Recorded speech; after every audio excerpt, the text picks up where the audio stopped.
ವೀಕ್ಷಕರೇ, very good morning. ಇದು 30 minutes 30 news. ನಾನ್ ಶರ್ಮಿತಾ ಶೆಟ್ಟಿ. ಪ್ರಮುಖ ವಿದ್ಯಮಾನಗಳ 30 ಸುದ್ದಿಯನ್ನ ಒಂದೊಂದಾಗಿ ನೋಡ್ತಾ ಹೋಗೋಣ. ಐಸಿಸ್ ಉಗ್ರ ಸಂಘಟನೆ ಜೊತೆ ನಂಟನ ಹೊಂದಿದ ಕಲಬುರಗಿ ಮೂಲದ ಉಗ್ರನಿಗೆ ಜೈಪುರ ಕೋರ್ಟ್ ಶಿಕ್ಷೆಯನ್ನ ವಿಧಿಸಿದೆ. ಮೊಹಮ್ಮದ್ ಸಿರಾಜುದ್ದೀನ್ ಅಲಿಯಾಸ್ ಸಿರಾಜ್ಗೆ ಜೈಪುರ ಎನ್ಐಎ ಸ್ಪೆಷಲ್ ಕೋರ್ಟ್ 7 ವರ್ಷಗಳ ಕಾಲ ಜೈಲು ಶಿಕ್ಷೆಯನ್ನು ವಿಧಿಸಿದೆ. ಆರೋಪಿ ಸಿರಾಜುದ್ದೀನ್ ಫೇಸ್ಬುಕ್, ವಾಟ್ಸ್ಆಪ್, ಟೆಲಿಗ್ರಾಂ ಮೂಲಕ ಯುವಕರನ್ನ ಐಸಿಸ್ ಸೇರುವಂತೆ ಪ್ರಚೋದನೆಯನ್ನ ಮಾಡ್ತಾ ಇದ್ದ ಹಾಗೂ ಹಿಂಸೆ ಹಾಗೂ ಭಯೋತ್ಪಾದಕ ಕೃತ್ಯಗಳಲ್ಲಿ ತೊಡಗಲು ಪ್ರಚೋದನೆಯನ್ನ ನೀಡಿದ. ಇನ್ನು ಯುವಕರಿಗೆ ಆನ್ಲೈನ್ ಮೀಟಿಂಗ್ ಮತ್ತು ವಿಚಾರಗೋಷ್ಠಿಗಳನ್ನ ಆಯೋಜನೆ ಮಾಡ್ತಾ ಇದ್ದ. ಐಸಿಸ್ ಐಡಿಯಾಲಜಿಗಳನ್ನ ಯುವಕರಲ್ಲಿ ಬಿತ್ತಲು ಯತ್ನ, ಭಾರತದಲ್ಲಿ ಉಗ್ರ ಚಟುವಟಿಕೆಗಳನ್ನು ವಿಸ್ತರಿಸಲು ಸಂಚನ್ನ ಮಾಡಿದ. 2016ರಲ್ಲಿ ಎನ್ಐಎ ಅಧಿಕಾರಿಗಳು ಸಿರಾಜುದ್ದೀನ್ ಬಂಧಿಸಿದ್ರು. ಯುಎಪಿಎ ಆಕ್ಟ್ ಅಡಿಯಲ್ಲಿ ಪ್ರಕರಣ ದಾಖಲಿಸಿ ತನಿಖೆಯನ್ನು ನಡೆಸಿದರು. ಬಿಜೆಪಿಯ ಪ್ರಭಾವಿ ರಾಷ್ಟ್ರೀಯ ನಾಯಕ ಹಾಗೂ ಕೇಂದ್ರ ಗೃಹ ಸಚಿವ ಅಮಿತ್ ಶಾ ಅವರು ನಾಳೆ ಬೆಂಗಳೂರಿಗೆ ಆಗಮಿಸ್ತಾ ಇದ್ದಾರೆ. ವಿವಿಧ ಕ್ಷೇತ್ರಗಳ ಆಯ್ದ ಸುಮಾರು 500 ಮಂದಿ ಗಣ್ಯರೊಂದಿಗೆ ಭಾರತೀಯ ರಾಜಕೀಯ 65 ವರ್ಷಗಳ ಸನ್ನಿವೇಶ ಮತ್ತು ಪ್ರಧಾನಿ ಮೋದಿ ನೇತೃತ್ವದಲ್ಲಿ ಮಾದರಿ ಬದಲಾವಣೆ ಎಂಬ ವಿಷಯ ಕುರಿತಂತೆ ಸಂವಾದವನ್ನು ನಡೆಸಲಿದ್ದಾರೆ. ನಗರದ ಪುರಭವನದಲ್ಲಿ ನಾಳೆ ಸಂಜೆ 6 ಗಂಟೆಗೆ ಸಂವಾದ ಹೆಸರಿನ ಸಂಘಟನೆ ಆಯೋಜಿಸಿರುವಂತಹ ಕಾರ್ಯಕ್ರಮದಲ್ಲಿ ಚಿತ್ರರಂಗ, ಕ್ರೀಡೆ, ಸಾಮಾಜಿಕ ಸೇವೆ, ಉದ್ಯಮ, ಮಾಧ್ಯಮ ಸೇರಿದಂತೆ ವಿವಿಧ ಕ್ಷೇತ್ರಗಳ ಗಣ್ಯರನ್ನ ಆಹ್ವಾನಿಸಲಾಗಿದೆ. ನಂತರ ರಾತ್ರಿ ಬಿಜೆಪಿ ಹಿರಿಯ ನಾಯಕರನ್ನ ಒಳಗೊಂಡ ಕೋರ್ ಕಮಿಟಿ ಸಭೆಯನ್ನ ನಡೆಸಲಿದ್ದಾರೆ. ಮಂಡ್ಯದಲ್ಲಿ ಇಂದು ಬಿಜೆಪಿಯ ಮೊದಲ ಯುವ ಮೋರ್ಚಾ ಸಮಾವೇಶ ನಡೆಯಲಿದೆ. ರಾಜ್ಯ ಬಿಜೆಪಿ ಉಪಾಧ್ಯಕ್ಷ ಬಿವೈ ವಿಜಯೇಂದ್ರ ನೇತೃತ್ವದಲ್ಲಿ ನಡೆಯಲಿರುವಂತಹ ಸಮಾವೇಶ ಇದು. ಮೈಶುಗರ್ ಮೈದಾನದಲ್ಲಿ ಸಮಾವೇಶಕ್ಕೆ ಸಿದ್ಧತೆಯನ್ನ ಮಾಡಿಕೊಳ್ಳಲಾಗಿದ್ದು 20,000 ಜನರಿಗೆ ಆಸನಗಳ ವ್ಯವಸ್ಥೆ ಹಾಗೂ ಬೃಹತ್ ವೇದಿಕೆಯನ್ನ ನಿರ್ಮಾಣ ಮಾಡಲಾಗಿದೆ. ಬೆಳಗ್ಗೆ 9:00ವರೆಗೆ ಮಂಡ್ಯದ ಇಂಡುವಾಳು ಗ್ರಾಮ ಹಾಗೂ ನಗರದ ಸುರಭಿ ಮುಂಭಾಗದಿಂದ ಮೈಶುಗರ್ ಗ್ರೌಂಡ್ವರೆಗೂ ಬೈಕ್ ರ್ಯಾಲಿ ನಡೆಯಲಿದ್ದು, ಬೈಕ್ ರ್ಯಾಲಿಯಲ್ಲಿ ಸುಮಾರು 5,000ಕ್ಕೂ ಹೆಚ್ಚು ಬಿಜೆಪಿಯ ಕಾರ್ಯಕರ್ತರು ಪಾಲ್ಗೊಳ್ಳಲಿದ್ದಾರೆ. ನಗರದ ಪ್ರಮುಖ ವೃತ್ತಗಳಲ್ಲಿ ಬ್ಯಾನರ್ಸ್ ರಾರಾಜಿಸ್ತಾ ಇವೆ. ಸಮಾವೇಶಕ್ಕೆ ಸಿಟಿ ರವಿ, ತೇಜಸ್ವಿ ಸೂರ್ಯ, ಬಿವೈ ವಿಜಯೇಂದ್ರ, ಸಚಿವ ನಾರಾಯಣಗೌಡ ಪಾಲ್ಗೊಳ್ಳುತ್ತಾರೆ. ಚುನಾವಣೆ ದಿನಾಂಕ ಘೋಷಣೆಯ ಮುನ್ನ ಸಚಿವ ಹಾಲಪ್ಪ ಆಚಾರ್ ರಾಜಕೀಯ ಶಕ್ತಿ ಪ್ರದರ್ಶನಕ್ಕೆ ಮುಂದಾಗಿದ್ದಾರೆ. ಕೊಪ್ಪಳ ಕ್ಷೇತ್ರದಲ್ಲಿ ಇಂದು ಮಹಿಳಾ ಸಮಾವೇಶವನ್ನು ಆಯೋಜನೆ ಮಾಡಿದ್ದಾರೆ. ಮಹಿಳಾ ಮತ್ತು ಮಕ್ಕಳ ಕಲ್ಯಾಣ ಇಲಾಖೆಯಿಂದ ಕರಕುಶಲ ವಸ್ತುಗಳ ಮಾರಾಟ ಹಾಗೂ ಪ್ರದರ್ಶನವನ್ನ ಏರ್ಪಡಿಸಿದ್ದಾರೆ. ಕುಕನೂರಿನ ವಿದ್ಯಾನಂದ ಗುರುಕುಲ ಆವರಣದಲ್ಲಿ ಕಾರ್ಯಕ್ರಮವನ್ನು ಆಯೋಜನೆ ಮಾಡಿದ್ದು ಬೃಹತ್ ವೇದಿಕೆ ಸಿದ್ಧಗೊಂಡಿದೆ. ಸಮಾವೇಶದಲ್ಲಿ ಕೇಂದ್ರ ಸಚಿವೆ ಶೋಭಾ ಕರಂದ್ಲಾಜೆ ಪಾಲ್ಗೊಳ್ತಾ ಇದ್ದಾರೆ.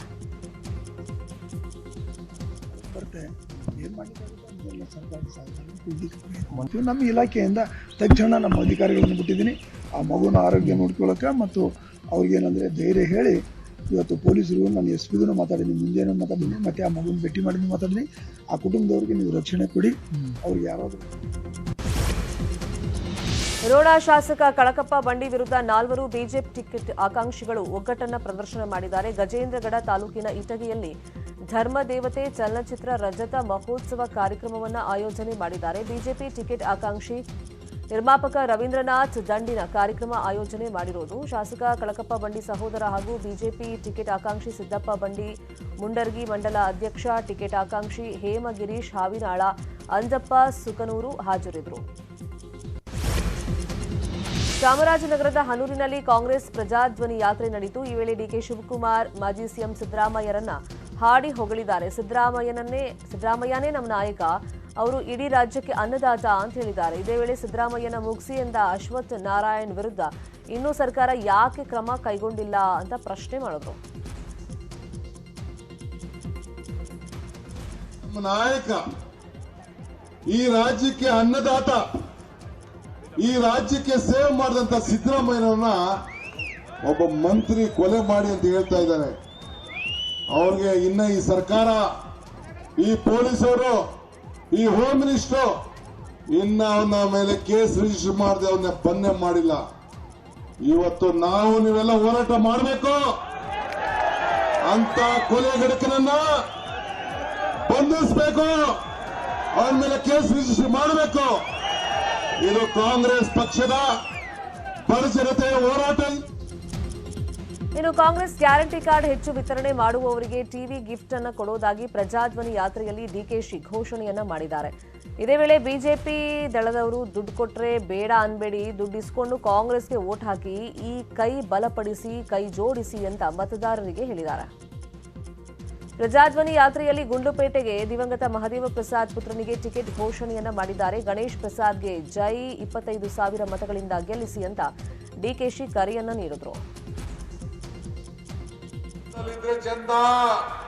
ಈ ದಾನ ಧರ್ಮ ಮಾಡುವ ಗಣೇಶ್ ಪ್ರಸಾದನ ಕೈ ಅಧಿಕಾರದಲ್ಲಿದ್ರೆ ಚಂದ. ಈ ಕೈ ಜೋಡಿಸಿ ಗಣೇಶ್ ಪ್ರಸಾದ್ ಪಾಪ ಇಲ್ಲಿ ಈ ಕೈ ಜೋಡಿಸಿ ಒಬ್ಬೊಬ್ರು 5 ಓಟನ್ನ ಹಾಕಿಸ್ಬೇಕು. ಅವ್ರಿಗೆ ಆಶೀರ್ವಾದ ಮಾಡಬೇಕು. ನಿಮ್ಮ ಮಗನಾಗಿ ಸಾಕಬೇಕು ಹೇಳ್ತೀರಿ. ಕಾಂಗ್ರೆಸ್ ತೊರೆದು ಜೆಡಿಎಸ್ ಸೇರ್ಪಡೆಯಾಗಿದ್ದಕ್ಕೆ ಜೆಡಿಎಸ್ ಬ್ಯಾನರ್ ಅನ್ನು ಹರಿದು ವಿಕೃತಿಯನ್ನ ಮೆರೆದಾಡಿದ್ದಾರೆ. ಈ ಘಟನೆ ಕೋಲಾರದ ಶ್ರೀನಿವಾಸಪುರ ತಾಲೂಕಿನ ಬೀಡಗಾನಹಳ್ಳಿ ಗ್ರಾಮದಲ್ಲಿ ನಡೆದಿದೆ. ನಿನ್ನೆ ಮಾಜಿ ಶಾಸಕ ವೆಂಕಟ ಶಿವಾರೆಡ್ಡಿ ನೇತೃತ್ವದಲ್ಲಿ ಹಮ್ಮಿಕೊಂಡಿದ್ದಂತ ಜೆಡಿಎಸ್ ಸೇರ್ಪಡೆ ಕಾರ್ಯಕ್ರಮದಲ್ಲಿ ಕಾಂಗ್ರೆಸ್ ಅನ್ನು ತೊರೆದು 20 ಕುಟುಂಬಗಳು ಜೆಡಿಎಸ್ ಸೇರ್ಪಡೆಯಾಗಿದ್ವು. ಆದರೆ ಕಿಡಿಗೇಡಿಗಳು ಕಾರ್ಯಕ್ರಮಕ್ಕಾಗಿ ಹಾಕಿದ್ದ ಜೆಡಿಎಸ್ ಮುಖಂಡರ ಬ್ಯಾನರ್ ಅನ್ನ ಹರಿದು ವಿಕೃತಿಯನ್ನ ಮೆರೆದಿದ್ದಾರೆ. ಈ ಸಂಬಂಧ ಕಿಡಿಗೇಡಿಗಳನ್ನ ಬಂಧಿಸುವಂತೆ ಜೆಡಿಎಸ್ ಕಾರ್ಯಕರ್ತರು ಪಟ್ಟಣ ಹಿಡಿದಿದ್ದು ರಾಯಲ್ಪಾಡು ಪೊಲೀಸ್ ಠಾಣಾ ವ್ಯಾಪ್ತಿಯಲ್ಲಿ ಪ್ರಕರಣ ದಾಖಲು ಮಾಡಿದ್ದಾರೆ. ಶಿವಮೊಗ್ಗದಲ್ಲಿ ಪಂಚರತ್ನ ಯಾತ್ರೆ ಭರ್ಜರಿಯಾಗಿ ನಡೆದಿದೆ. ಭದ್ರಾವತಿಯಲ್ಲಿ ಜೆಡಿಎಸ್ ಕಾರ್ಯಕರ್ತರು ಮಾಜಿ ಸಿಎಂ ಎಚ್ಡಿಕೆಗೆ ಡಿಫರೆಂಟ್ ಹಾರಗಳನ್ನು ಹಾಕಿ ಸ್ವಾಗತಿಸಿದರು. ಕಲ್ಲಂಗಡಿ, ಬಿಸ್ಲರಿ ಬಾಟಲ್, ರೆಡ್ ರೋಸ್, ಅಡಿಕೆ ತಟ್ಟೆ, ವಿವಿಧ ಹೂವು ಹಾಗೂ ಎಲೆ ಅಡಿಕೆಯ ಬೃಹತ್ ಹಾರಗಳನ್ನು ಹಾಕಿದ್ರು. ಇನ್ನು ಇವತ್ತು ಶಿವಮೊಗ್ಗ ಗ್ರಾಮಾಂತರ ವಿಧಾನಸಭಾ ಕ್ಷೇತ್ರದಲ್ಲಿ ಪಂಚರತ್ನ ಯಾತ್ರೆ ನಡೆಯಲಿದೆ. ಇನ್ನು ಈ ವೇಳೆ ಜೆಡಿಎಸ್ ಬೃಹತ್ ಸಮಾವೇಶದಲ್ಲಿ ಮಾತನಾಡಿದಂತ ಎಚ್ಡಿಕೆ, ನಾಡಿನ ಜನರ ಆಶೀರ್ವಾದದಿಂದ ನಮ್ಮ ಸರ್ಕಾರ ಬಂದೇ ಪಂಚರತ್ನ ಯೋಜನೆಯನ್ನ ಜಾರಿ ಮಾಡ್ತೀವಿ. ವಿಎಸ್ಐಎಲ್ ಕಾರ್ಮಿಕರು ಕೆಲಸವನ್ನ ಕಳ್ಕೊಂಡ್ಬಿಟ್ಟಿದ್ದಾರೆ. ಕಾರ್ಖಾನೆ ನಡೆಸೋಕೆ ಹಣ ನೀಡಲಿಲ್ಲ, ಮುಚ್ಚೋಕೆ 100 ಕೋಟಿ ಖರ್ಚು ಮಾಡ್ತಾ ಇದ್ದಾರೆ. ನಮ್ಮ ಸರ್ಕಾರ ಬಂದ್ರೆ ರಾಜ್ಯ ಸರ್ಕಾರದಿಂದಲೇ ಕಾರ್ಖಾನೆಯನ್ನ ನಡೆಸ್ತೀವಿ. 125 ಸ್ಥಾನ ಗೆದ್ದೇ ಗೆಲ್ಲುವಂತ ವಿಶ್ವಾಸ ಇದೆ ಅಂತ ಹೇಳಿ ಎಚ್ಡಿಕೆ ಹೇಳಿದ್ದಾರೆ.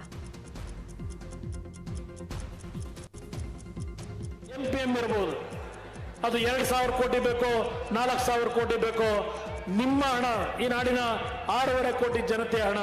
ರಾಜ್ಯ ಸರ್ಕಾರದಿಂದಲೇ ನಾನು ಒಂದು ಮಾತನ್ನ ಕೊಡ್ತೇನೆ, ಜನತಾದಳದ ಸರ್ಕಾರವನ್ನು ನೀವು ತಂದುಕೊಡಿ. ನಾನು 120 ಸ್ಥಾನವನ್ನ ಈ ಚುನಾವಣೆಯಲ್ಲಿ ಗೆದ್ದೇ ಗೆಲ್ತೀನಿ. ಈ ವಿಶ್ವಾಸ ನನಗಿದೆ. ಇವತ್ತು ಯಾವ ಪಕ್ಷಗಳು ಏನೇ ಹೇಳಲಿ, ಜನತೆಯ ಭಾವನೆ ಗೊತ್ತಿದೆ ನನಗೆ. ಸಚಿವ ಅಶ್ವಥ್ ನಾರಾಯಣ್ ವಿರುದ್ಧ ಶಾಸಕಿ ಅನಿತಾ ಕುಮಾರಸ್ವಾಮಿ ಸರಣಿ ಟ್ವೀಟ್ ಮಾಡಿ ಆಕ್ರೋಶವನ್ನು ಹೊರಹಾಕಿದ್ದಾರೆ. ರಾಜಕೀಯಕ್ಕಾಗಿ ಶಿಷ್ಟಾಚಾರ ಉಲ್ಲಂಘನೆ ಮಾಡಿದ್ದು ಅಲ್ಲದೆ ಓರ್ವ ಶಾಸಕಿಗೆ ಅಪಮಾನವನ್ನ ಮಾಡಿದ್ದಾರೆ. ಉನ್ನತ ಶಿಕ್ಷಣ ಸಚಿವರಿಗೆ ಉನ್ನತ ಮೌಲ್ಯ ಎಂದರೆ ಓರ್ವ ಮಹಿಳಾ ಶಾಸಕರನ್ನ ಅವಮಾನಿಸೋದಾ? ಹಾರೋಹಳ್ಳಿ ತಾಲೂಕು ರಚನೆಯ ಎಚ್ಡಿಕೆ ಒತ್ತಾಸೆ ಹಾಗೂ ನನ್ನ ಬದ್ಧತೆಯಿಂದ ಆಗಿರುವುದು. ಕುಮಾರಸ್ವಾಮಿ ಸಿಎಂ ಆಗಿದ್ದಾಗ ತಾಲೂಕು ಘೋಷಿಸಿದ್ದು, ರಾಜಕೀಯ ಬದಿಗಿಟ್ಟು ಜಿಲ್ಲೆ ಅಭಿವೃದ್ಧಿಗೆ ಶ್ರಮಿಸಿದ್ದೀವಿ. ಓರ್ವ ಶಾಸಕಿಗೆ ಅವಮಾನಿಸಿದ ನಡೆಗೆ ಸಿಎಂ ಉತ್ತರ ಕೊಡಬೇಕು ಅಂತ ಹೇಳಿ ಆಗ್ರಹವನ್ನು ಮಾಡಿದ್ದಾರೆ. ಮಂಗಳೂರಿನ ಉಳ್ಳಾಲ ನಗರಸಭೆಯಲ್ಲಿ ಕಿವಿ ಮೇಲಿನ ಹೂ ಇಟ್ಟು ಕಾಂಗ್ರೆಸ್ ಬಜೆಟ್ ಅನ್ನು ಜೆಡಿಎಸ್ ಅಣಕಿಸಿದೆ. ಈ ವೇಳೆ ಕಾಂಗ್ರೆಸ್ ಜೆಡಿಎಸ್ ಸದಸ್ಯರ ನಡುವೆ ನೂಕಾಟ ತಳ್ಳಾಟ ಆಗಿದೆ. ನಗರಸಭೆಯ 2023-24ನೇ ಸಾಲಿನ ಬಜೆಟ್ ಮಂಡನೆ ಸಂದರ್ಭದಲ್ಲಿ ಬಜೆಟ್ ವಿರೋಧಿಸಿ ಜೆಡಿಎಸ್ನ ಸದಸ್ಯರು ಕಾಂಗ್ರೆಸ್ನ ಅಸ್ತ್ರವನ್ನೇ ಪ್ರಯೋಗ ಮಾಡಿದ್ದಾರೆ. ಗಲಾಟೆ ಹಿನ್ನೆಲೆಯಲ್ಲಿ ಅಧ್ಯಕ್ಷೆ ಚಿತ್ರಕಲಾ ಸಭೆಯನ್ನು ಅರ್ಧಕ್ಕೆ ಮೊಟಕುಗೊಳಿಸಿದರು. ಈ ವೇಳೆ ಎಸ್ಡಿಪಿಐ ಸದಸ್ಯ ಅಸ್ಗರ್ ಸಭೆ ಪೂರ್ಣಗೊಂಡಿಲ್ಲ ಅಂತ ಹೇಳಿದಾಗ ಮತ್ತೆ ಗದ್ದಲ ಶುರುವಾಗಿದೆ. ಹೀಗಾಗಿ ಅಸ್ಗರ್ ವಿರುದ್ಧ ಕಾಂಗ್ರೆಸ್ ಸದಸ್ಯರು ಕಿಡಿಕಾರಿ ಪೊಲೀಸ್ ದೂರು ನೀಡುವಂತೆ ಒತ್ತಾಯ ಮಾಡಿದ್ರು. ಇದರಿಂದ ಕೆರಳಿದಂತ ಅಸ್ಗರ್ ಕೈ ಸದಸ್ಯರ ಜೊತೆ ಮಾತಿನ ಚಕಮಕಿ ನಡೆಸಿ ತಳ್ಳಾಟ ನೂಕಾಟವನ್ನು ನಡೆಸಿದ್ದಾರೆ.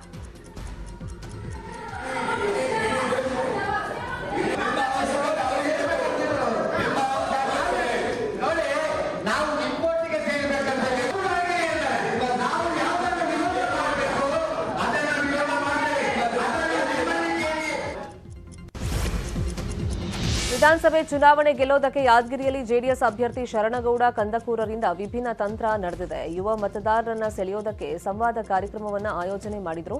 ಮತಕ್ಷೇತ್ರದ ಸಮಗ್ರ ಅಭಿವೃದ್ಧಿಗೆ ನಾಯಕ ಹೇಗಿರಬೇಕು ಅನ್ನೋ ವಿಷಯದೊಂದಿಗೆ ಸಂವಾದವನ್ನ ನಡೆಸಿದ್ರು. ಒಂದು ಬದಲಾವಣೆ ದಿಕ್ಕಿನ ಹತ್ರ ಹೋಗ್ತಕ್ಕಂಥ ರಾಜಕಾರಣಿ, ಯುವಕರ ಹೆಚ್ಚು ನಂಬಿಕೆ ಇಟ್ಟಿರ್ತಕ್ಕಂಥವ.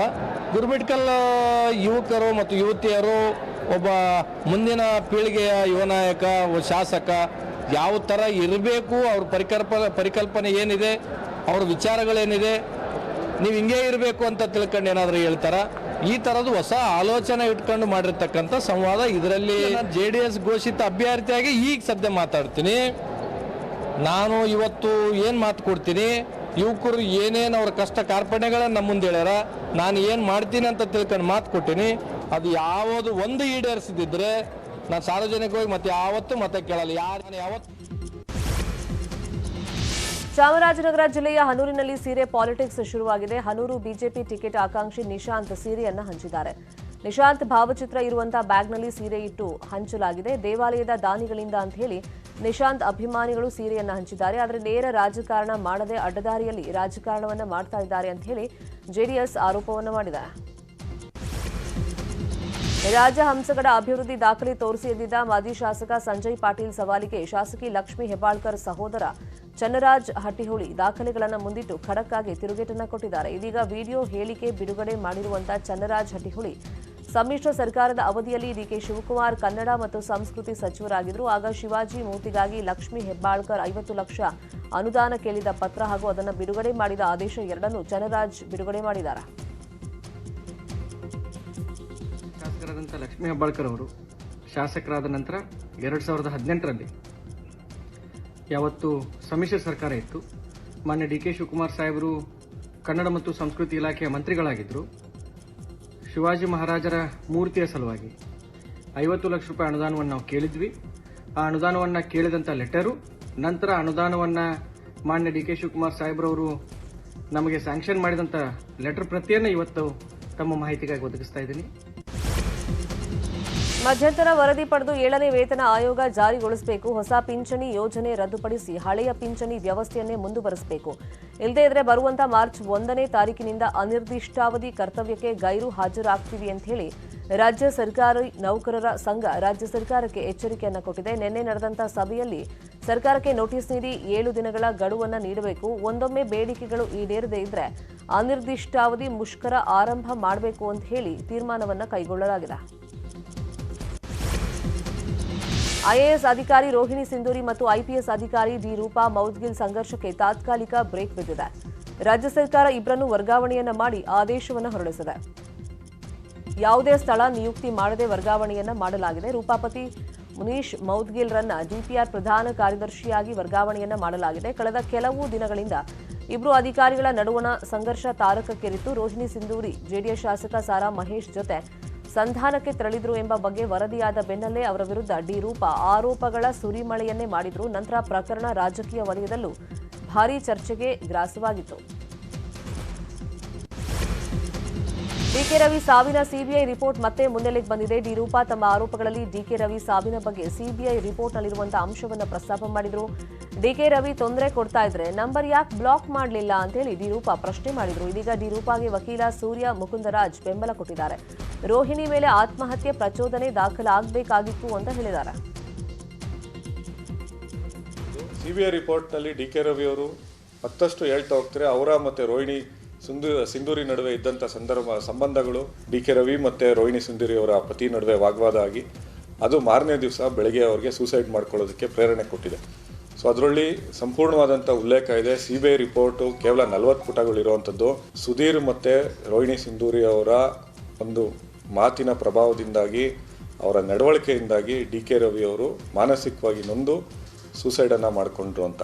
ಸರ್ಕಾರ ಆಗಲಿ ಅಥವಾ ಪೊಲೀಸ್ ಇಲಾಖೆ ಆಗಲಿ ರೋಹಿಣಿ ಸಿಂಧೂರಿ ಅವ್ರನ್ನ ಅವತ್ತು ವಿಚಾರಣೆ ಮಾಡಿದರೆ, ಅವತ್ತು FIR ಮಾಡಿದಿದ್ರೆ ಡಿಕೆ ರವಿ ಅವರ ಸಾವಿಗೆ ಯಾರು ಕಾರಣ ಅಂತ ನೇರವಾಗಿ ಗೊತ್ತಾಗ್ತಾ ಇತ್ತು. ಶೋಕಿ ಮಾಡಬೇಕು, ಹವಾ ಮೇಂಟೈನ್ ಮಾಡಬೇಕು ಅಂತ ಹೇಳಿ ದರೋಡೆ, ಸುಲಿಗೆ, ಕಿಡ್ನಾಪ್ ಮಾಡ್ತಾ ಇದ್ದ ಗ್ಯಾಂಗ್ ಅನ್ನ ಪೊಲೀಸರು ಬಂಧಿಸಿದ್ದಾರೆ. ಈ ಘಟನೆ ಚಿಕ್ಕೋಡಿ ಜಿಲ್ಲೆಯ ರಾಯಭಾಗ ತಾಲೂಕಿನ ಹಾರುಗೇರಿಯಲ್ಲಿ ನಡೆದಿದೆ. ಫೆಬ್ರವರಿ 11ರಂದು ಋಣದಾಳ ಗ್ರಾಮದ ಶಾಂತವ್ವ ಭೂಪಾಲ್ ಆಜೂರೆ ಅನ್ನೋರ ಪತಿಯನ್ನ ದುಷ್ಕರ್ಮಿಗಳು ಕಾರ್ ಅಡ್ಡಗಟ್ಟಿ ಕಿಡ್ನಾಪ್ ಅನ್ನ ಮಾಡಿದ್ರು. ಬಿಡುಗಡೆಗೆ 15 ಲಕ್ಷ ರೂಪಾಯಿ ಕೇಳ್ತಾ ಇದ್ದಾರೆ ಅಂತ ಹೇಳಿ ಶಾಂತವ್ವ ಹಾರೋಗೇರಿ ಪೊಲೀಸರಿಗೆ ದೂರನ್ನ ಕೊಟ್ಟಿದ್ರು. ತನಿಖೆ ಕೈಗೊಂಡ ಪೊಲೀಸರು ಖತರ್ನಾಕ್ ಗ್ಯಾಂಗ್ ಬಂಧಿಸುವಲ್ಲಿ ಯಶಸ್ವಿಯಾಗಿದ್ದಾರೆ. ಆರೋಪಿಗಳಾದ ಈರಣ್ಣ ಹಿರೇಮಠ್, ಶಿವಾನಂದ್ ಸಲಖಾನ್ರಿಂದ 2 ಕಾರು, 2 ಮಾರಕಾಸ್ತ್ರ, 4.10 ಲಕ್ಷ ರೂಪಾಯಿ ಸೇರಿ 7 ಮೊಬೈಲ್ಗಳನ್ನು ವಶಕ್ಕೆ ಪಡ್ಕೊಂಡಿದ್ದಾರೆ. ಹಳ್ಳಿಗೆ ಫೋನ್ ಹಚ್ಚಿ ಕಾರ್ ಗಾಡಿ ತರಿಸಿದ್ರು ಅವ್ರು. ಕಾರ್ ಗಾಡಿ ತರ್ಸಂದ್ರೆ 8 ಮಂದಿ ಕೂಡಿ ನಮ್ಮ ಮಾಮನ ಎತ್ತಿ ಹಾಕೊಂಡು ಡಿಗೆ ಹಾಕೊಂಡು ಹೋದ್ರ ಅವ್ರಿ. ಎಲ್ಲರೂ ಹೋದ್ರು. ಆದ್ರೆ ರಾತ್ರಿ ದಿವಸ ಫೋನ್ ಹಚ್ಚಿ ಫೋನ್ ಹಚ್ಚಿದ 1 ಗಂಟೆಗೆ ನಾವು ಹೋಗಿದ್ದೆವು. ಅಪ್ಪನ ಹೋದನು ಮತ್ತು ಹರಿಯತ್ತದ ಹಿರಿಯರನ್ನ ಕೂಡಿಸ್ರಿ ಅಂತೇಳಿ ಹಿರಿಯರ ಹತ್ಯಾಕೆ ಏನು ಹೇಳ್ದ, ಬಾಳಪ್ಪನ ಆಸ್ತಿ 1.5 ಎಕರೆ ಬೇಕಂತ ಹೇಳಿದ್ರು ನಾವು. ಬಾಳಪ್ಪನ ಆಸ್ತಿ 1.5 ಎಕರೆ ಬೇಕನ್ನಂತಲೇ ಯಾಕೆ ಕೇಳ, ನನಗೆ ಅವಂಗೆ ಇದಾಗೈತಿ, ನನಗೆ 1.5 ಎಕರೆ ಆಸ್ತಿ ಬೇಕತ್ತನ್ನಂತಲೇ ಕೊಟ್ರ ಅನ್ನತ್ಲೆ ಹಣದ ರೊಕ್ಕ ಕೊಟ್ಟರು. ಅವಂಗೆ 50 ಲಕ್ಷ ರೂಪಾಯಿ ರೊಕ್ಕ ಕೊಟ್ಟು. ಪ್ರಮುಖ ಆರೋಪಿತ ಏನಿದಾನೆ 6 ತಿಂಗಳ ಹಿಂದೆ ಸೆಪ್ಟೆಂಬರ್ 8ನೇ ತಾರೀಕು ಒಂದು JCB ಒಂದನ್ನ ಇವರು ರಾಬರಿ ಮಾಡ್ಕೊಂಡು ಕಿತ್ಕೊಂಡು ಹೋಗ್ತಾರೆ. ಮುಖ್ಯ ಆರೋಪಿತ ಮತ್ತು ಅವನ 6 ರಿಂದ 7 ಜನ ಸಹಚರರು ಸೇರಿಕೊಂಡು ಈತ ಒಂದು ಕಣದಾಳ ಗ್ರಾಮದಲ್ಲಿ ಒಬ್ಬನ ಮನೆಗೆ ಹೋಗಿ ಆತನ ಮನೆಯಿಂದ ಒಂದು ಎಲ್ಲ ವೆಪನ್ಸ್ ತೋರಿಸ್ಬಿಟ್ಟು ಆತನ ಮನೆಯಿಂದ ಒಂದು JCB, 2 ಮೊಬೈಲ್ ಫೋನು, ಕ್ಯಾಶ್ ಮತ್ತು ಒಂದು ಮೋಟರ್ ಸೈಕಲ್ ಇವುಗಳನ್ನ ಎತ್ಕೊಂಡು ಹೋಗಿರ್ತಾರೆ. ಈ ಬಗ್ಗೆ ಹಾರುಗೆರೆ ಪೊಲೀಸ್ ಸ್ಟೇಷನಲ್ಲಿ ಒಂದು ಅಪರಾಧ ಪ್ರಕರಣ ದಾಖಲಾಗಿತ್ತು. ಆ ಪ್ರಕರಣ ಆದಾಗಿನಿಂದ ಈತನ ಪತ್ತೆ ಕಾರ್ಯ ಜಾರಿಯಲ್ಲಿದೆ. ಆಂಧ್ರ ಪಾಲಿಟಿಕ್ಸ್ನಲ್ಲೀಗ ರಾಜಕೀಯ ಬಿರುಗಾಳಿ. ತೆಲಂಗಾಣ MLA ಕೌಶಿಕ್ ರೆಡ್ಡಿ ಆಡಿದಂಥ ಆ ಒಂದು ಮಾತು ಆಂಧ್ರದಿಂದ ದಿಲ್ಲಿವರೆಗೂ ಸೌಂಡ್ ಮಾಡ್ತಾ ಇದೆ. BRS MLC Kaushik Reddy Telangana governor Tamilisai Soundararajan ಬಗ್ಗೆ ಅವಾಚ್ಯ ಪದ ಬಳಸಿ ಮಾತನಾಡಿದರು. ಸಿಎಂ KCR ಕೊಟ್ಟ ಫೈಲ್ಗಳ ವಿಳಂಬದ ಬಗ್ಗೆ ಮಾತನಾಡುವಾಗ ಅವಾಚ್ಯ ಶಬ್ದವನ್ನು ಬಳಸಿದರು. ಈ ಬಗ್ಗೆ ತೆಲಂಗಾಣದಲ್ಲಿ ಭಾರೀ ವಿರೋಧ ಪ್ರತಿಭಟನೆ ಆಗಿತ್ತು. ರಾಷ್ಟ್ರೀಯ ಮಹಿಳಾ ಆಯೋಗದ ವಿಚಾರಣೆಗೂ ಹಾಜರಾಗಿ ಕ್ಷಮೆ ಕೇಳಿದ್ದಾರೆ ಕೌಶಿಕ್ ರೆಡ್ಡಿ. ಆದರೂ ಕೌಶಿಕ್ ಮಾತಿನ ರಾಜಕೀಯ ಮಾತ್ರ ಇನ್ನೂ ನಿಂತಿಲ್ಲ. ಕೋಲಾರದಲ್ಲಿ ಪ್ರೀತಿಸಿ ಕೈಕೊಟ್ಟು ಪರಾರಿಯಾದ ಪ್ರಿಯತಮನಿಗಾಗಿ ಯುವಕನ ಮನೆ ಎದುರು ಮಹಿಳೆ ಪ್ರತಿಭಟನೆ ಪ್ರಕರಣಕ್ಕೆ ಟ್ವಿಸ್ಟ್ ಸಿಕ್ಕಿದೆ. ಪರಾರಿಯಾಗಿದ್ದ ಕಿರಣ್ ಕುಮಾರ್ನನ್ನ ಮಾಸ್ತಿ ಠಾಣೆ ಪೊಲೀಸರು ಬಂಧಿಸಿದ್ದಾರೆ. ಕಿರಣ್ ಕುಮಾರ್ಗೆ ಇನ್ನೂ 20 ವರ್ಷ ವಯಸ್ಸು ಅನ್ನೋ ಮಾಹಿತಿ ಬೆಳಕಿಗೆ ಬಂದಿದೆ. ಆದರೆ 24 ವರ್ಷದ ಪೂಜಾ ಮದುವೆಗೆ ಪಟ್ಟನ್ನ ಹಿಡಿದಿದ್ದಾಳೆ. ಆದರೆ ಮದುವೆ ವಯಸ್ಸು ಆಗದ ಕಾರಣ ಕಿರಣ್ನನ್ನ ಬಾಲಮಂದಿರಕ್ಕೆ ಕಳಿಸೋದಕ್ಕೆ ಪೊಲೀಸರು ಸಿದ್ಧತೆ ನಡೆಸಿದ್ದಾರೆ. ಕಳೆದ 5 ವರ್ಷದಿಂದ ನಿರಂತರ ಅತ್ಯಾಚಾರ ಎಸಗಿರೋದಾಗಿ ಪೂಜಾ ದೂರನ್ನ ದಾಖಲು ಮಾಡಿದ್ದು ನ್ಯಾಯ ಒದಗಿಸೋ ತನಕ ಹೋರಾಟ ನಡೆಸೋದಾಗಿ ಪಟ್ಟಣ ಹಿಡಿದಿದ್ದಾಳೆ. ಈ ಸಂಬಂಧ ಮಾಲೂರಿನ ಮಾಸ್ತಿ ಪೊಲೀಸ್ ಠಾಣೆಯಲ್ಲಿ ಪ್ರಕರಣ ದಾಖಲಾಗಿದೆ. ಕಾಡುಗೊಲ್ಲರಿಗೆ ಜಾತಿ ಪ್ರಮಾಣ ಪತ್ರ ನೀಡುವಂತೆ ಒತ್ತಾಯಿಸಿ ಚಿತ್ರದುರ್ಗ ಜಿಲ್ಲೆ ಹೊಸದುರ್ಗ ಪಟ್ಟಣದ ತಾಲೂಕು ಕಚೇರಿ ಬಳಿಯಲ್ಲಿ ಪ್ರತಿಭಟನೆಯನ್ನು ನಡೆಸಲಾಯಿತು. ಪ್ರತಿಭಟನೆಯಲ್ಲಿ ಕಾಡುಗೊಲ್ಲ ಸಮುದಾಯದ ಸಾವಿರಾರು ಜನ ಪಾಲ್ಗೊಂಡಿದ್ದರು. ಪ್ರತಿಭಟನಾಕಾರರು ಎತ್ತಿನಗಾಡಿ ಮೂಲಕ ಬಂದು ಸರ್ಕಾರದ ವಿರುದ್ಧ ಧಿಕ್ಕಾರ ಕೂಗಿ ಆಕ್ರೋಶವನ್ನು ವ್ಯಕ್ತಪಡಿಸಿದರು. ಹೊಸ JCB ಅಂತ ನಂಬಿಸಿ ಸೆಕೆಂಡ್ ಹ್ಯಾಂಡ್ JCB ಮಾರಾಟ ಮಾಡಿ ವಂಚನೆ ಮಾಡಿದ್ದಾರೆ ಅಂತ ಹೇಳಿ ಪ್ರತಿಭಟನೆ ಮಾಡಿರೋ ಘಟನೆ ಕೋಲಾರದಲ್ಲಿ ನಡೆದಿದೆ. ನಗರದ RNS JCB ಕಂಪನಿ ಬಳಿಯಲ್ಲಿ ನವೀನ್ ಕುಮಾರ್ ಅನ್ನೋರು ಪ್ರತಿಭಟನೆಯನ್ನ ಮಾಡಿದ್ದಾರೆ. 2022 ಏಪ್ರಿಲ್ನಲ್ಲಿ 33 ಲಕ್ಷ ಕೊಟ್ಟು JCB ಖರೀದಿ ಮಾಡಿದ್ರು. ಆದರೆ ಎಂಜಿನ್ನಲ್ಲಿ ತಾಂತ್ರಿಕ ಸಮಸ್ಯೆ ಕಂಡುಬಂದಿದ್ದು ಈ ಬಗ್ಗೆ ಎಷ್ಟು ಬಾರಿ ಕಂಪನಿಯವರಿಗೆ ದೂರು ಕೊಟ್ಟರೂ ಕೂಡ ಸಮಸ್ಯೆಯನ್ನ ಬಗೆಹರಿಸಿಲ್ಲ. ಹೀಗಾಗಿ JCB ವಾಹನ ವಾಪಸ್ ತಗೊಳ್ಳಿ ಅಂದ್ರೆ ಕಂಪನಿಯವರು ನಿರ್ಲಕ್ಷ್ಯದ ಉತ್ತರವನ್ನ ಕೊಟ್ಟಿದ್ದಾರೆ. ಹೀಗಾಗಿ ನವೀನ್ ಗ್ರಾಹಕರ ಕೋರ್ಟ್ನಲ್ಲಿ ದೂರನ್ನ ನೀಡೋದಾಗಿ ಎಚ್ಚರಿಕೆಯನ್ನ ಕೊಟ್ಟಿದ್ದಾರೆ. ಹುಬ್ಬಳ್ಳಿಯಲ್ಲಿ ಕಿಮ್ಸ್ ವೈದ್ಯರು ಅಪರೂಪದ ಶಸ್ತ್ರಚಿಕಿತ್ಸೆ ನಡೆಸಿ ವ್ಯಕ್ತಿಗೆ ಮರುಜನ್ಮವನ್ನು ಕೊಟ್ಟಿದ್ದಾರೆ. 54 ವರ್ಷದ ಮಹಿಳೆಯೊಬ್ಬರಿಗೆ ಹೃದಯದ ಮೇಲೆ ಗಡ್ಡೆ ಬೆಳೆದಿತ್ತು. ಇದರಿಂದಾಗಿ ನೀಲವ್ವಗೆ ಕೆಲವೊಮ್ಮೆ ಉಸಿರಾಟವೇ ನಿಂತು ಹೋದಂತೆ ಆಗ್ತಾ ಇತ್ತು. ಖಾಸಗಿ ಆಸ್ಪತ್ರೆಯಲ್ಲಿ ಹೃದಯದ ಮೇಲಿರುವಂತಹ ಗಡ್ಡೆ ತೆಗೆಯೋದಕ್ಕೆ ಲಕ್ಷಾಂತರ ವೆಚ್ಚವಾಗುತ್ತೆ ಅಂತ ಹೇಳಿದ್ರು. ಕೊನೆಗೆ ನೀಲವ್ವ ಕಿಮ್ಸ್ ಆಸ್ಪತ್ರೆಗೆ ದಾಖಲಾಗಿದ್ರು. ಹಣ ಇಲ್ಲದೆ ಪರದಾಡ್ತಾ ಇದ್ದ ನೀಲವ್ವಗೆ ಕಿಮ್ಸ್ ಆಸ್ಪತ್ರೆ ವೈದ್ಯರು ಶಸ್ತ್ರಚಿಕಿತ್ಸೆಯನ್ನು ನಡೆಸಿ ಆಕೆಗೆ ಮರುಜೀವವನ್ನು ಕೊಟ್ಟಿದ್ದಾರೆ. ಕಿಮ್ಸ್ ವೈದ್ಯರ ಕಾರ್ಯಕ್ಕೆ ನೀಲವ್ವ ಕೃತಜ್ಞತೆಯನ್ನ ಸಲ್ಲಿಸಿದ್ದಾರೆ. ಚಾಮರಾಜನಗರದ ಮಲೆ ಮಹದೇಶ್ವರ ಬೆಟ್ಟದಲ್ಲಿ ವಿಜೃಂಭಣೆಯಿಂದ ಶಿವರಾತ್ರಿ ರಥೋತ್ಸವ ನಡೆಯಿತು. ನಾಮುಂದು ತಾಮುಂದು ಅಂತ ಹೇಳಿ ಸಹಸ್ರಾರು ಭಕ್ತರು ರಥವನ್ನ ಎಳೆದರು. ಮಲೆ ಮಹದೇಶ್ವರ ಬೆಟ್ಟದಲ್ಲಿ ಉಘೆ ಉಘೆ ಮಾದಪ್ಪ ಎಂಬ ಜೈಕಾರ ಮಾರ್ಧನಿಸಿತ್ತು. ಈ ವೇಳೆ ರಾಜಗೋಪುರದ ಮುಂಭಾಗ ಕೆಂಡೋತ್ಸವ ನಡೆಯಿತು. 12 ಅರ್ಚಕರು ಉಪವಾಸ ಇದ್ದು ಕೆಂಡವನ್ನು ಹಾಯ್ದಿದ್ದಾರೆ. ರಥೋತ್ಸವದಲ್ಲಿ ಸುಮಾರು 6 ಲಕ್ಷಕ್ಕೂ ಹೆಚ್ಚು ಭಕ್ತರು ಮಾದಪ್ಪನ ದರ್ಶನವನ್ನು ಪಡೆದು ಪುನೀತರಾಗಿದ್ದಾರೆ. ಪ್ರಯಾಣಿಕರಿಗೆ KSRTC ಸಿಹಿ ಸುದ್ದಿಯನ್ನ ಕೊಟ್ಟಿದೆ. ಭಾರತದಲ್ಲೇ ಮೊದಲ ಬಾರಿಗೆ ಅತ್ಯಾಧುನಿಕ ಹೈಟೆಕ್ ಬಸ್ ಸೇವೆಯನ್ನ ಪ್ರಯಾಣಿಕರಿಗೆ ಅಂತ ಹೇಳಿ ಪರಿಚಯಿಸಿದೆ. 50 ಓಲ್ವೋ ಕಂಪನಿಯ ಮಲ್ಟಿ ಆಕ್ಸೆಲ್ ಬಸ್ಗಳನ್ನು ಖರೀದಿ ಮಾಡಿದೆ. ಆ ಪೈಕಿ 20 ಬಸ್ಗಳಿಗೆ ಚಾಲನೆಯನ್ನ ನೀಡಲಾಗಿದೆ. ಡಿಸೆಂಬರ್ ತಿಂಗಳ ವೇಳೆಗೆ ಉಳಿದ 30 ಬಸ್ಗಳಿಗೆ ಚಾಲನೆ ಸಿಗಲಿದೆ. ಈ ಅತ್ಯಾಧುನಿಕ ಬಸ್ನ ಬೆಲೆ 1,70,00,000. ಓಲ್ವೋ ಕಂಪನಿ ತಯಾರಿಸಿರುವಂತಹ ಈ ಬಸ್ ಇಡೀ ಭಾರತದಲ್ಲಿ ಯಾವ ಸರ್ಕಾರಿ ಖಾಸಗಿ ನಿಗಮಗಳಲ್ಲಿಯೂ ಬಳಕೆಯಲ್ಲಿ ಇಲ್ಲ ಅನ್ನೋದು ವಿಶೇಷ. ಹಾಲಿವುಡ್ ಕ್ರಿಟಿಕ್ ಅಸೋಸಿಯೇಷನ್ ವತಿಯಿಂದ ಫೆಬ್ರವರಿ 24ರಂದು ವಾರ್ಷಿಕ ಪ್ರಶಸ್ತಿ ಸಮಾರಂಭವನ್ನು ಹಮ್ಮಿಕೊಳ್ಳಲಾಗಿದೆ. ಈ ಪ್ರಶಸ್ತಿಯ ಹಲವು ವಿಭಾಗಗಳಲ್ಲಿ ರಾಜಮೌಳಿಯ RRR ನಾಮಿನೇಟ್ ಆಗಿದ್ದು ರಾಮ್ ಚರಣ್ ಕಾರ್ಯಕ್ರಮದಲ್ಲಿ ಪಾಲ್ಗೊಳ್ಳಲಿದ್ದಾರೆ. ಸಮಾರಂಭ ಹಿನ್ನೆಲೆಯಲ್ಲಿ ಈಗಾಗಲೇ ರಾಮ್ ಚರಣ್ USಗೆ ಹಾರಿದ್ದಾರೆ. ಕುಸ್ತಿ ಫೆಡರೇಷನ್ ಆಫ್ ಇಂಡಿಯಾ ವಿರುದ್ಧ ಕುಸ್ತಿಪಟುಗಳು ಮತ್ತೆ ತಿರುಗಿಬಿದ್ದಿದ್ದಾರೆ. WFI ವಿಸರ್ಜನೆ ಮಾಡಬೇಕು, ಹಾಗೆಯೇ ಮುಖ್ಯಸ್ಥ ಬ್ರಿಜ್ ಭೂಷಣ್ ಶರಣ್ ಸಿಂಗ್ ವಜಾ ಮಾಡಬೇಕು ಅಂತ ಹೇಳಿ ಕುಸ್ತಿಪಟುಗಳು ಆಗ್ರಹ ಮಾಡಿದ್ದಾರೆ. ಈ ಬೇಡಿಕೆ ಈಡೇರದ ಹೊರತು ಬ್ರಾಹಿಂ ಮುಸ್ತಫಾ ಟೂರ್ನಮೆಂಟ್ನಿಂದ ಹಿಂದೆ ಸರಿದಿದ್ದಾರೆ. ವಿನೇಶ್ ಫೋಗಟ್ ಮತ್ತು ಭಜರಂಗ್ ಪುನಿಯಾ ನಿರ್ಧಾರಕ್ಕೆ ಇತರೆ ಕುಸ್ತಿಪಟುಗಳು ಬೆಂಬಲವನ್ನು ಸೂಚಿಸಿದ್ದಾರೆ. ಭಾರತದ ದಿಗ್ಗಜ ಟೆನ್ನಿಸ್ ಆಟಗಾರ್ತಿ ಸಾನಿಯಾ ಮಿರ್ಜಾ ತಮ್ಮ 20 ವರ್ಷಗಳ ವೃತ್ತಿ ಬದುಕನ್ನು ಸೋಲಿನೊಂದಿಗೆ ಮುಕ್ತಾಯಗೊಳಿಸಿದ್ದಾರೆ. ದುಬೈ ಓಪನ್ನ ಮಹಿಳಾ ಡಬಲ್ಸ್ನಲ್ಲಿ ಅಮೆರಿಕದ ಮ್ಯಾಡಿಸನ್ ಕೀಸ್ ಜೊತೆ ಕಣಕ್ಕಿಳಿದಿದ್ದಂಥ ಸಾನಿಯಾ ಮೊದಲ ಸುತ್ತಿನಲ್ಲಿ ರಷ್ಯಾದ ಕುಡೇರ್ ಮೊಟೋವಾ ಸ್ಯಾಮ್ಸನೋವಾ ಜೋಡಿ ವಿರುದ್ಧ 4-6, 0-6 ಸೆಟ್ಗಳಲ್ಲಿ ಸೋಲನ್ನು ಉಂಡ್ರು. ಆಸ್ಟ್ರೇಲಿಯಾ ಓಪನ್ ಬಳಿಕ ಗ್ರ್ಯಾಂಡ್ ಸ್ಲಾಮ್ಗೆ ಗುಡ್ ಬೈ ಹೇಳಿದ ಸಾನಿಯಾ ದುಬೈ ಓಪನ್ ಬಳಿಕ ಟೆನ್ನಿಸ್ನಿಂದ ನಿವೃತ್ತಿಯಾಗುವುದಾಗಿ ಘೋಷಣೆಯನ್ನ ಮಾಡಿಕೊಂಡಿದ್ರು. ಇದೀಗ ಫಿನೋಲೆಕ್ಸ್ ಅರ್ಪಿಸುವ ವೆದರ್ ರಿಪೋರ್ಟ್ ನೋಡೋಣ.